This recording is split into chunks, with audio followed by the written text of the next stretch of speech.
Hello, friends. Hello, friends. Hello, friends. Hello, friends. Welcome back. Clear prop. May have to restart. Now, an important part of every got helicopters. The big one. Fuel will go in. I don't like that at all. Avgas. I don't like that either.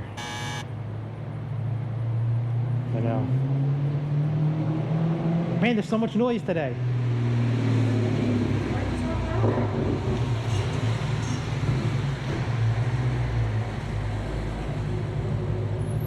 I don't think I was talking louder. Here we are on the pilot side of the aircraft, the left side right now. I don't know if I like that. I don't know if I like that. So that's a quick overview and look at the fuel system on the SR20.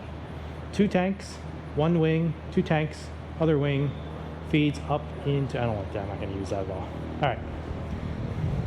It's with what we saw outside.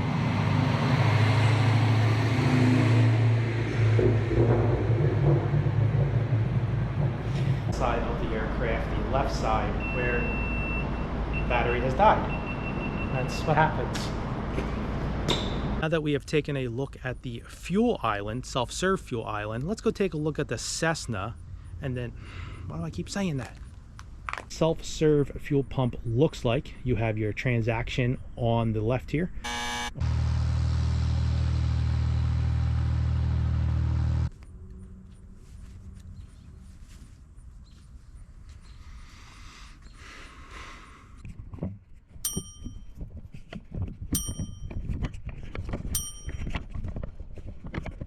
Hello, friends.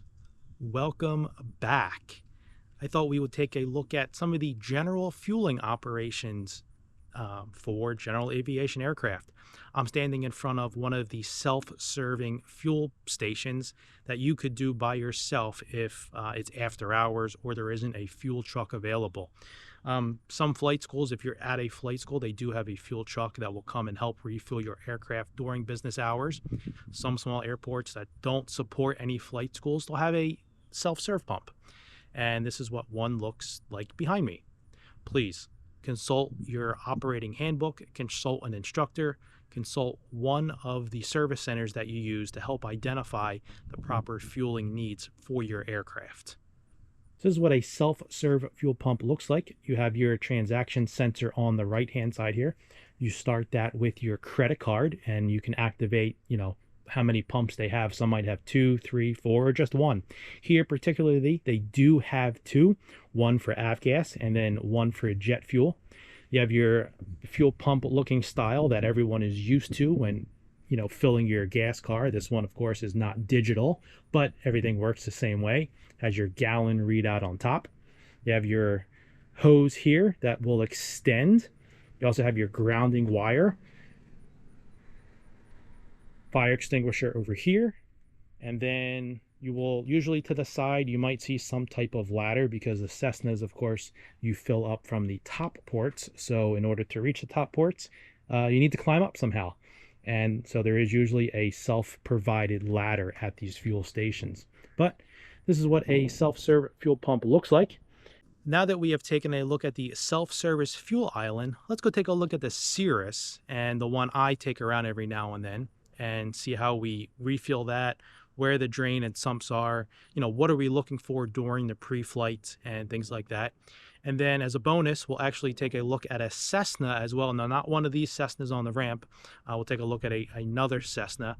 Now, all Cessnas, these trainers, of course, the ports are on top, so they're high wing, so that's common among the fleets. However, the drain ports are different on each fleet depending on the year and the model. So again, consult your owner's manual or consult an instructor to help you understand where each are, because you'll have some under the wing, you have some under the belly, and of course there's usually one near the engine as well. Now, this is just the SR20, and as always, consult the latest manual revision. consult with your Cirrus instructor, understand how everything works in your specific airplane. 22s are different, turbos are different, how everything is set up, each is a little different. This one is just about the 20. So the 20 is a 56-gallon fuel capacity Holt. Two wings, 29 gallons each, 28 are usable. The fuel is in what's called a wet wing, means there's no bladder. You have the main fuel tanks, a collector tank that sits inside the fuel tanks, and that flows to the engine through a gasilator, a filter, and it goes through that. Let's take a look at what the book says for the fuel system. The overview. A 56-gallon usable wet wing fuel storage system provides fuel for the engine operation. Fuel is gravity fed from each tank to the associated collector tanks, where the engine-driven fuel pump draws fuel through a filter and selector valve to pressure feed the engine fuel injection system. An electric fuel pump is provided for engine priming and vapor suppression. That's a quick highlight overview of the system. So here we are on the left side, the pilot side of the aircraft, where we see one filler port for fuel. When we open up this filler port, we can take a look inside to the wing and see how much fuel is in there. Now, inside this wing, there is a little tab. And if fuel is at that tab, there's about 13 usable gallons of fuel in this aircraft. So we always take a look before we take off and fly and see how much fuel and see if that does correlate to the system inside the plane. So here is what the fuel filler valve visually looks like. It says Avgas minimum grade 100 low lead, 100. 28 usable gallons, 106 liters. Total usable capacity, 13 US gallons usable to the tab. There are 5 drains on this aircraft that we want to check during each pre-flight. We're looking for contaminants, water, discoloration, anything that is not a bluish hue or smells like avgas. 2 on this wing, 2 on the other wing, 1 drain under the engine, under the gasilator. We'll take a look at those now. Okay, here we are under the wing drain valve. Take your fuel sample cup, put it up, just press in a little bit, and we do have fuel coming out. We visually take a look, make sure that there's no contaminants, no water, no discoloration, and then we check the next one. So the next one will be the collector drain, and that is just on the inner side of the wheel fairing. Let's take a look. Yeah, under here. So this is the collector drain.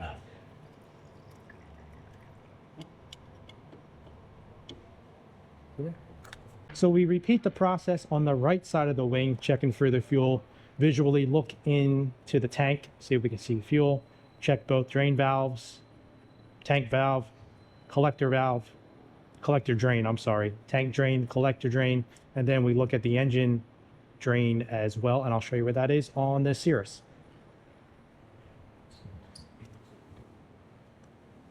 So this is on the pilot side, and this is the gasilator drain right here. Most of us will experience water in our tanks at some point. Now you have to drain that water out of the tanks before we can start the engine and continue to fly. One way is, of course, to continue to drain out the bottom of the drains until you filter all the water. If you have a larger contamination of water, let's say you're renovating an airplane, you left it outside, maybe the cap was open, you may have to get that drained professionally. But let's take a look at what that looks like when you drain the fuel and there's water in your tank. So here we are with our avgas that we have drained from the airplane, and you see it's nice and blue. There's no contaminants, everything looks good.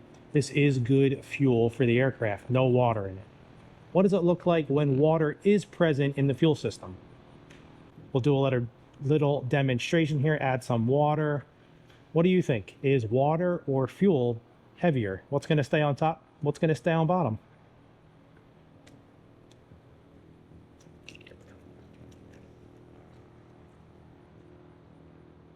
Fuel will be on top. So as you can see here, water is heavier than the fuel. Water floats to the bottom, the reason why we drain the tanks from the bottom. So if you can see that delineation, water on the bottom and blue on top. So if you had water in your tank, you're clearly going to see this delineation. It's a good visual because, you know, you don't see that too often. So it's kind of good to see and do a little test example of what you should be expecting or should be looking for when you're doing your pre-flight. It's pretty cool. How do they remove the water? So you have to keep draining it, and You drain the gas and the water? You just drain the yeah, whole you have to drain, tank? yeah, until it doesn't look like this. So water sits at the bottom. So in theory, what you should be draining is the water. Let's take a look at the pilot information manual and the fuel system schematic. We see the left tank, the right tank, left wing collector, right wing collector, all of the piping that feeds into it, all the way down from the gasilator to the pump, down to the servo, into the engine. Now, a good note here, because I did not note that earlier, gas is gravity fed from the tank into the collector by a one-way flapper valve. So it flows into the collector, it cannot flow back. If you have watched any of the Cirrus videos or done any of the training, they mention that the collector tanks are there to keep fuel fed to the engine during uncoordinated turns, uncoordinated movements of flights. You know, maybe you're practicing, you might be slipping to come down to land, and that fuel, if it didn't have that collector, could be pushed to the outside and you will not get fuel fed to the engine. This way it goes from the tank to the collector, and there's always a supply of fuel to the engine. Again, please consult with the Cirrus Pilot Operating Handbook. Please consult with the Pilot Information Manual for the latest and greatest information and updates that might come out. But a very brief overview of what you're looking for during the pre-flight and kind of a general overview of how the system works on the SR-20. So yesterday we were looking at the Cirrus fueling ports, how much was in it, and how to do it. On the Cessna, we fill from the top, and you have two top filler ports, one on each and left side, and that's gravity fed in down to the engine. So a little different setups on the Cessna and the high wings. Usually the high wings, everything gets filled from the top.